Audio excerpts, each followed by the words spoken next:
അപ്പോൾ ഞാനൊരു egg box ആണ് ഉണ്ടാക്കുന്നത്. ഇത് ഈസി ആയിട്ട് ഉണ്ടാക്കുക, അതാണ് ഇതിൻ്റെ മെയിൻ പ്രത്യേകത. അപ്പോൾ ഇൻട്രസ്റ്റിംഗ് ആയി തോന്നുന്നുണ്ടെങ്കിൽ ഷാലീസ് കിച്ചൻ സബ്സ്ക്രൈബ് ചെയ്യൂ കേട്ടോ. എൻ്റെ അടുത്തുള്ള ബെല്ലൈക്കണും പ്രസ് ചെയ്യൂ, എന്നാലേ നിങ്ങൾക്ക് പുതിയ വീഡിയോസിൻ്റെ നോട്ടിഫിക്കേഷൻ കിട്ടുകയുള്ളൂ. അപ്പോൾ നമുക്ക് നേരെ റെസിപ്പിയിലേക്ക് കിടക്കാം. അപ്പോൾ ഞാൻ ഇവിടെ 4 എഗ്ഗ് എടുത്തിട്ടുണ്ട്. ഇത് നമുക്ക് പുഴുങ്ങിയെടുക്കാം. അപ്പോൾ ഞാൻ ഇത് ബോയിൽഡ് എഗ്ഗിൻ്റെ തൊലിയൊക്കെ കളഞ്ഞിട്ടുണ്ട്. ഇനി ഇത് ഓരോ എഗ്ഗും നമുക്ക് പകുതിയിട്ട് മുറിക്കാം കേട്ടോ, കട്ട് ചെയ്തെടുക്കാം. 2 വലിയ സവാള എടുത്തിട്ട് നീളത്തിൽ അരിഞ്ഞിട്ടുണ്ട് കേട്ടോ. കുറച്ച് ഓയിൽ ഒഴിക്കുക. ഓയിലേക്ക് ഉള്ളിയിട്ട് കൊടുക്കാം. ഓക്കെ, എന്നിട്ട് നന്നായി സോട്ട് ചെയ്യുക. ഒന്ന് ലൈറ്റ് ബ്രൗൺ ആവുന്ന വരെ സോട്ട് ചെയ്യുക. ഓക്കെ,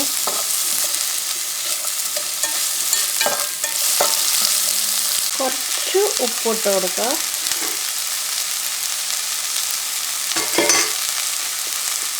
ഇത് നന്നായി സോട്ട് ചെയ്ത് കുറച്ച് വഴന്ന് വന്നിട്ടുണ്ട്. ഇനി ഇതിലേക്ക് നമുക്ക് കുറച്ച് സ്പൈസസ് ആഡ് ചെയ്യാം. കുറച്ച് വെളുത്തുള്ളി, ഞാനൊരു 3-4 വെളുത്തുള്ളി ചതച്ചതുണ്ട്, ഒരു ചെറിയ കഷ്ണം ഇഞ്ചി ആൻഡ് ഒരു 2-3 പച്ചമുളക് ചതച്ചത് കേട്ടോ. ഇതെല്ലാം ചതച്ചതാണ്. ഇത് ഇതിലേക്ക് ഇട്ട് കൊടുക്കാം.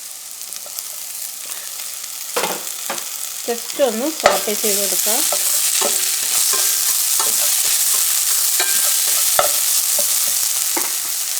ടീസ്പൂൺ മുളക് പൊടി എടുത്തിട്ടുണ്ട്, പിന്നെ 1 ടീസ്പൂൺ മല്ലിപ്പൊടി, പിന്നെ 1 ടീസ്പൂൺ ചിക്കൻ മസാലയുടെ പൊടി എടുത്തിട്ടുണ്ട്, 1/2 ടീസ്പൂൺ മഞ്ഞൾപ്പൊടി ആൻഡ് ഗരം മസാല 1/2 ടീസ്പൂൺ. എല്ലാം ഇതിലേക്ക് ഇടുക. എല്ലാം ഇട്ടിട്ട് നന്നായി ഒന്ന് സോട്ട് ചെയ്യുക. ഓക്കെ, ഇത് ഒരുവിധം ആയിട്ടുണ്ട്. ഇനി മസാലയൊക്കെ സ്പൈസൊക്കെ നിങ്ങളുടെ ഇഷ്ടമനുസരിച്ച് കൂട്ടുകയോ കുറയ്ക്കുകയോ ചെയ്യുക കേട്ടോ. എൻ്റെ ഉപ്പ് ഞാൻ ഓൾറെഡി ഇട്ടിട്ടുണ്ട്. അപ്പോൾ കുറച്ചും കൂടി ഉപ്പ് ടേസ്റ്റ് ചെയ്ത് നോക്കിയിട്ട് വേണമെങ്കിൽ ഇടാം. ഈ മസാലയുടെ ഒക്കെ റോ ടേസ്റ്റ് പോകണം, ഇഞ്ചിയുടെയും ഇതിൻ്റെയും പിന്നെ സ്പൈസസിൻ്റെയും. ഇനി ഇതിലേക്ക് കുറച്ച് കൊറിയാണ്ടർ ലീവ്സ് ഇട്ട് കൊടുത്തിട്ടുണ്ട്. ഞാൻ ഇതിൽ കുറച്ച് മല്ലിച്ചപ്പും കുറച്ച് കറി ലീവ്സും ഇട്ടിട്ടുണ്ട്. അപ്പോൾ നമുക്ക് കറി ലീവ്സ് മാത്രമാണെങ്കിൽ അത് ഇടാം കേട്ടോ. എല്ലാം ഇത് സോട്ട് ചെയ്തിട്ട് ഇനി ഇത് ഓഫ് ചെയ്യാം. അപ്പോൾ എഗ് ബോക്സിൻ്റെ മസാല റെഡി ആയിട്ടുണ്ട് കേട്ടോ. അപ്പോൾ നമുക്കിത് ഓഫ് ചെയ്തെടുക്കാം. മിക്സിയുടെ ജാർ എടുത്തതിലേക്ക് അതിലേക്ക് ഒരു 2 കപ്പ് എടുത്തോളൂ കേട്ടോ. 2 കപ്പ് മൈദ എടുക്കുക. അതിലേക്ക് കുറച്ച് ഉപ്പ് ആവശ്യത്തിന് ഇട്ട് കൊടുക്കുക. അതിൻ്റെ ആവശ്യത്തിന് വെള്ളം ഒഴിച്ചിട്ട് നമുക്കൊരു ബാറ്റർ റെഡിയാക്കണം. ഓക്കെ, അപ്പോൾ ഇത് മിക്സിയിലിട്ട് അടിച്ചെടുക്കാം. മിക്സിയിലിട്ട് അടിച്ചെടുക്കണത് എന്താണെന്ന് വെച്ചാൽ കട്ടില്ലാതിരിക്കാൻ വേണ്ടിയിട്ടാണ്. നമുക്ക് മിക്സിയിലിട്ട് അടിച്ചെടുത്തിട്ട് ഞാൻ ബാറ്ററിൻ്റെ കൺസിസ്റ്റൻസി എങ്ങനെയാണെന്ന് ഞാൻ കാണിച്ചു തരാം കേട്ടോ. അടിച്ചെടുത്തിട്ടുണ്ട്. നമുക്കിനി ഇതൊരു ബൗളിലേക്ക് ഒഴിക്കുക. അപ്പോൾ നമുക്ക് ഇങ്ങനത്തെ ഒരു ലൂസ് കൺസിസ്റ്റൻസിയാണ് വേണ്ടത്. ഓക്കെ, നമ്മൾ ദോശമാവൊക്കെ ഉണ്ടാക്കില്ലേ അതുപോലെ. ഓക്കെ, ഇനി നമുക്കിത് ചുട്ടെടുക്കാം. പാൻ ചൂടാക്കുക. ഇപ്പോൾ പാൻ ഇവിടെ ചൂടായിട്ടുണ്ട്. ഇതിലേക്ക് നമ്മൾ ഒരു ലേഡിൽ ഒരു കയ്യിൽ ഇതെടുത്തിട്ട് ജസ്റ്റ് ദോശ ഉണ്ടാക്കുന്ന പോലെ ഉണ്ടാക്കി കൊടുക്കാം. ഓക്കെ,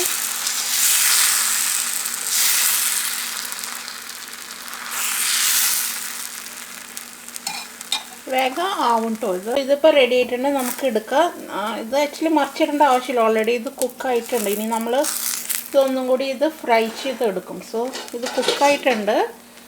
അപ്പോൾ നമുക്ക് എടുത്ത് മാറ്റാം. ഓക്കെ, അപ്പോൾ ഞാൻ ഉണ്ടാക്കി കാണിച്ചു തരാം. ബാക്കിയുള്ള ഇതും നമുക്ക് ഇതുപോലെ ഉണ്ടാക്കിയെടുത്തിട്ട്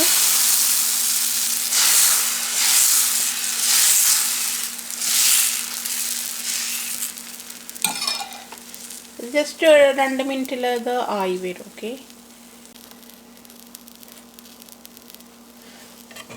സോ ഇതിൽ ഈ വൈറ്റ് കളർ മാറി ഇങ്ങനെ ഒരു ലൈറ്റ് കളർ വരുമ്പോഴാണ് ഇത് കുക്കാവുന്നത് കേട്ടോ. സോ ഇതായിട്ടുണ്ട്. നമുക്കിതിങ്ങനെ എടുക്കാം. ഇനി ഇത് കുക്കായിട്ടുണ്ട്. ഇനി നമുക്കിത് ഇതുപോലെ ഇങ്ങനെ എടുക്കാം. ഇതുപോലെ ബാക്കിയുള്ളതും നമുക്കിതുപോലെ ചുട്ടെടുക്കാം. ഓക്കെ, ഇതുപോലെ നമ്മുടെ ദോശ വെക്കുക. എന്നിട്ട് കുറച്ച് മസാല ഇട്ട് കൊടുക്കുക മിഡിലായിട്ട് കേട്ടോ. കുറച്ച് മസാല ഇട്ട് കൊടുക്കുക. എന്നിട്ട് നമ്മളുടെ എഗ്ഗ് ഇട്ട് കൊടുക്കുക. നമ്മളുടെ മിഡിലായിട്ട് എഗ്ഗ് ഇട്ട് കൊടുക്കുക. ഓക്കെ, എന്നിട്ട് കുറച്ച് മസാല മുകളിലും കുറച്ച് മസാല ഇട്ടിട്ടുണ്ട്. ഇനി നമ്മൾ 4 സൈഡ് ഇങ്ങനെ മടക്കി കൊടുക്കണം. ഓക്കെ,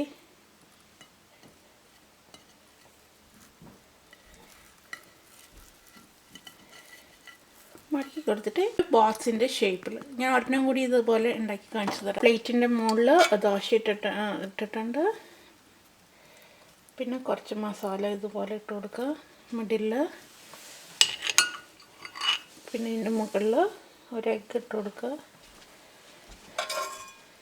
ഇതിൻ്റെ മുകളിൽ തന്നെ കുറച്ച് ഇതും കൂടി ഇട്ട് കൊടുക്കുക. ഓക്കെ, അപ്പോൾ ഇത് 2 സൈഡും ഇതുപോലെ ആദ്യം ഒരു സൈഡ് ഇങ്ങനെ മടക്കിയിട്ട് ഈ ഭാഗം ഇങ്ങനെ സൈഡ് ചെയ്തിട്ട് ഇത് ക്ലോസ് ചെയ്യുക.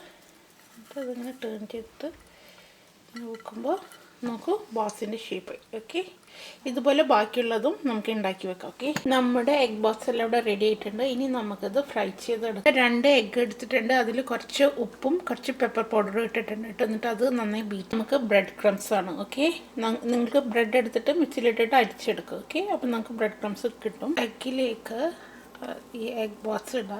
എന്നിട്ട് 2 സൈഡും മിക്സ് ചെയ്തെടുക്കുക. ഓക്കെ, ഇതിലേക്ക് മിക്സ് ചെയ്തിട്ട് പിന്നെ അത് ബ്രെഡ് ക്രംസിലേക്ക് ഇടുക. ഓക്കെ, ബ്രെഡ് ക്രംസിലിട്ടിട്ട് ബ്രെഡ് ക്രംസിൽ കോട്ട് ചെയ്തെടുക്കുക. ഓക്കെ, 2 സൈഡ് ഇങ്ങനെ കോട്ട് ചെയ്തെടുക്കുക. ഇതുപോലെ കോട്ട് ചെയ്ത് കിട്ടണം. ഓക്കെ, ഇനി ഇത് നമുക്ക് ഒരു പാത്രത്തിലേക്ക് മാറ്റാം. അതുപോലെ എല്ലാ ബ്രെഡ് ക്രംസും ഇതുപോലെ എല്ലാ എഗ് ബോക്സും ഇതുപോലെ ഒന്നതിലേക്ക് ഡിപ്പ് ചെയ്തിട്ട് ഞാൻ കുറച്ച് ബ്രെഡ് ക്രംസ് മാറ്റി വെച്ചിട്ടുണ്ട്. അല്ലെങ്കിൽ ഈ എഗ്ഗിൻ്റെ ഇതിൽ ഇടുന്നിട്ടുണ്ടെങ്കിൽ കുറച്ച് പറ്റും. അപ്പോൾ അതുകൊണ്ട് ഞാൻ മാറ്റി വെച്ചിട്ടുണ്ട്. ഇങ്ങനെ കുറച്ചായിട്ട് ഇങ്ങനെ ചെയ്ത് കൊടുക്കുക. ഓക്കെ, ഇതുപോലെ എല്ലാം നിങ്ങൾ ചെയ്തെടുക്കണം. ഓക്കെ, ഇതുപോലെ എല്ലാം നിങ്ങൾ ബ്രെഡിലും ബ്രെഡ് ബോക്സ് ഒക്കെ ആദ്യം എഗ്ഗിലും പിന്നെ ബ്രെഡിലും ഡിപ്പ് ചെയ്തിട്ട് എല്ലാം റെഡി ആയിട്ടുണ്ട്. ഇനി നമുക്കിത് ഫ്രൈ ചെയ്തിട്ട് പാൻ ഓൺ ചെയ്തിട്ട് അതിലേക്ക് കുറച്ച് ഓയിൽ ഇട്ട് കൊടുക്കുക.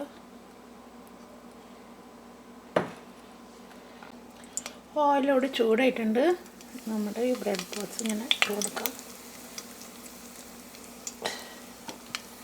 ഇപ്പോൾ 3 വെച്ചിട്ട് ഇടുന്നുണ്ട്.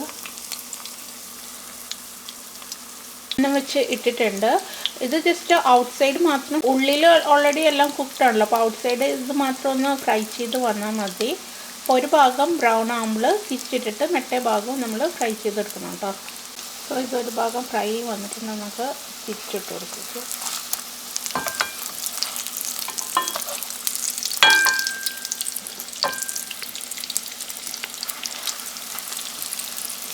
തിരിച്ചിട്ടെടുത്തിട്ടുണ്ട്.